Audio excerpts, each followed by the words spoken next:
CITUನ ಕರ್ನಾಟಕ ರಾಜ್ಯ ಟ್ಯಾಕ್ಸಿ ಹಾಗೂ Max cab ಚಾಲಕರ ಸಂಘದ ವತಿಯಿಂದ ವಿಜಯನಗರ ಜಿಲ್ಲೆ ಹೊಸಪೇಟೆಯಲ್ಲಿ ಇವತ್ತು ಟ್ಯಾಕ್ಸಿ ಚಾಲಕರ ಒಂದು ಪ್ರತಿಭಟನೆಯನ್ನು ಮಾಡ್ತಾಯಿದ್ವಿ. ಏನಿವತ್ತು ಕರ್ನಾಟಕ ರಾಜ್ಯ ಸರ್ಕಾರ ಮತ್ತು ಕೇಂದ್ರ ಸರ್ಕಾರ 2023ರಲ್ಲಿ GPS ಪ್ಯಾನಿಕ್ ಬಟನ್ ಕಡ್ಡಾಯ ಅಂತ ಆದೇಶ ಮಾಡಿತ್ತು. ಅದಾದಮೇಲೆ ಹೈಕೋರ್ಟ್ನಲ್ಲಿ ಮೆಟ್ಲೇರಿ ನಾವು ಅದನ್ನು ವಿರೋಧ ಮಾಡಿದ್ವಿ. ಯಾಕೆ ಅಂತ ಹೇಳಿದ್ರೆ ಇಲ್ಲಿ ಬೆಲೆ ನಿಗದಿ ಆಗೋದಿಲ್ಲ ಅಂತ. ಅದೇ ಬೆಲೆ ನಿಗದಿ ಮಾಡಿದಂಥ ರಾಜ್ಯ ಸರ್ಕಾರದ ಸಾರಿಗೆ ಇಲಾಖೆ ಕೋರ್ಟ್ ಮುಂದೆ ಹೋಗಿ GPS ಬಟನ್ಗೆ 5,000 ರೂಪಾಯಿ ಮತ್ತು ಪ್ಯಾನಿಕ್ ಬಟನ್ಗೆ ಒಂದಿಷ್ಟು 350 ರೂಪಾಯಿ ಈ ರೀತಿಯೆಲ್ಲ ಹಣ ಫಿಕ್ಸ್ ಮಾಡಿತ್ತು. ಅದಾದ ಮೇಲೆ ಇವತ್ತು ರಾಜ್ಯ ಸರ್ಕಾರ ಹಿಂಬಾಗಿಲಿನಿಂದ GPS ಪ್ಯಾನಿಕ್ ಬಟನ್ಗೆ ಸಪೋರ್ಟ್ ಮಾಡ್ತಾ ಇದೆ. ಯಾವ ರೀತಿ ಅಂತ ಹೇಳಿದ್ರೆ ಆ GPS ರೀಚಾರ್ಜ್ಗೆ ಈಗಾಗಲೇ ಸರ್ಕಾರ ಕೋರ್ಟ್ ಮುಂದೆ ಹೇಳಿದೆ 1,800 ರೂಪಾಯಿ ರೀಚಾರ್ಜು ಪ್ಲಸ್ 18% ಟ್ಯಾಕ್ಸನ್ನು ಅಂತ ಹೇಳಿದೆ.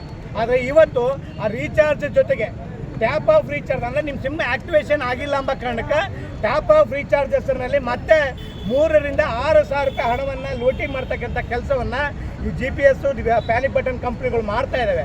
ಇದ್ರ ವಿರುದ್ಧ ಇವತ್ತು ಹೊಸಪೇಟೆಯಲ್ಲಿ ಹೋರಾಟ ಪ್ರಾರಂಭ ಮಾಡಿದ್ದೀವಿ.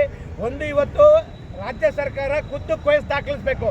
ಏನು ಕೋರ್ಟ್ನಲ್ಲಿ ಇವತ್ತು ಆದೇಶ ಆಗಿದೆ, GPS ಪ್ಯಾನಿಕ್ ಬಟನ್ನು ಮತ್ತು ರೀಚಾರ್ಜ್ ಅಮೌಂಟ್ ಎಷ್ಟು ಜೊತೆಗೆ ಸರ್ಕಾರದ ಟ್ಯಾಕ್ಸ್ ಅಂತೇಳಿ ಆದೇಶ ಆಗಿದೆ. ಇಷ್ಟು ಆದೇಶ ಇದ್ದರೂ ಕೂಡ ಟ್ಯಾಪ್ ಆಫ್ ಹೆಸರಿನಲ್ಲಿ ಕಂಪನಿಗಳು 3,000 ರಿಂದ 6,000 ರೂಪಾಯಿ ಬಡ ಟ್ಯಾಕ್ಸಿ ಮತ್ತು ಮ್ಯಾಕ್ಸಿ ಕ್ಯಾಬ್ ಚಾಲಕತೆಯನ್ನು ಹಣ ವಸೂಲಿ ಮಾಡ್ತಾ ಇದ್ದಾರೆ.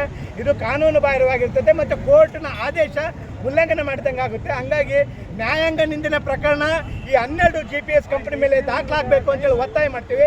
ಮತ್ತು ರಾಜ್ಯದಲ್ಲಿ ಈ GPS ಪ್ಯಾನಿಕ್ ಬಟನ್ ಬ್ಯಾನ್ ಆಗಬೇಕಂತ ಒತ್ತಾಯ ಮಾಡ್ತೀವಿ. ಇವತ್ತು ಹೊಸಪೇಟೆಯಲ್ಲಿ ಹೋರಾಟ ಪ್ರಾರಂಭ ಆಗಿರ್ಬೋದು, ಆದರೆ ಇಡೀ ರಾಜ್ಯಾದ್ಯಂತ ಈ ಹೋರಾಟವನ್ನು CITUನ all India road transport workers federation ನೇತೃತ್ವದಲ್ಲಿ ಇಡೀ CITUನ ಟ್ಯಾಕ್ಸಿ ಚಾಲಕರ ಸಂಘಟನೆ ರಾಜ್ಯಾದ್ಯಂತ ಮೂವ್ ಆಗ್ತಾ ಇದ್ದೀವಿ. ಮತ್ತು ಕೇಂದ್ರ ಸರ್ಕಾರದ ಯುದ್ಧದ ಹೆಸರಿನಲ್ಲಿ ಪೆಟ್ರೋಲು, ಡೀಸೆಲು, CNG ಮತ್ತು LPG ರೇಟನ್ನು ಜಾಸ್ತಿ ಮಾಡಿತ್ತು.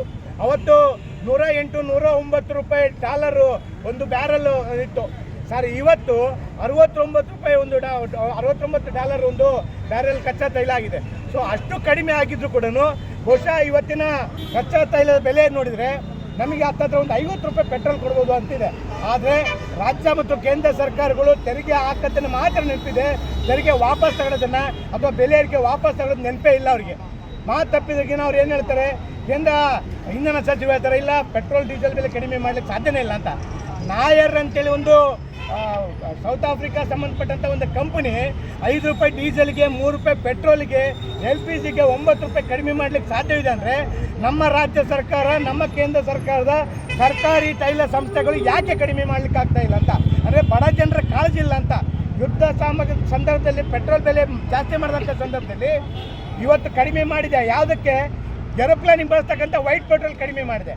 ಅಂದರೆ ಏರೋಪ್ಲೇನ್ ಮಾಲೀಕರಿಗೆ ಕಡಿಮೆ ಮಾಡಲಿಕ್ಕೆ ಸಾಧ್ಯತೆ ಇದೆ, ಆದರೆ ಬಡ ಟ್ಯಾಕ್ಸಿ ಚಾಲಕರಿಗೆ ಕಡಿಮೆ ಮಾಡಲಿಕ್ಕೆ ಇವತ್ತು ರಾಜ್ಯ ಸರ್ಕಾರಕ್ಕೆ, ಕೇಂದ್ರ ಸರ್ಕಾರಕ್ಕೆ ಆಗ್ತಾ ಇಲ್ಲ.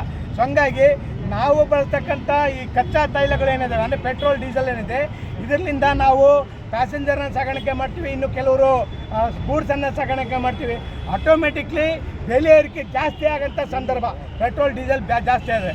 ಸೊ ಹಂಗಾಗಿ ಈ ಒಂದು ಬೆಲೆ ಏರಿಕೆಯನ್ನು ಕಳೆಯಿಳಿಸಬೇಕು, ಅದರಿಂದ ಜನರಿಗೆ ಅನುಕೂಲ ಆಗಬೇಕು. ಅಂದರೆ ಕಚ್ಚಾ ತೈಲದ ಬೆಲೆ ಕಡಿಮೆ ಆದರೆ ಅದರ ಲಾಭ ನಮ್ಮ ಜನರಿಗೆ ಸಿಗಂಗೆ ಆಗಬೇಕು ಅಂತೇಳಿ ಇವತ್ತು ಒತ್ತಾಯ ಮಾಡಿ ಹೋರಾಟ ಮಾಡ್ತಾಯಿದ್ದೀವಿ.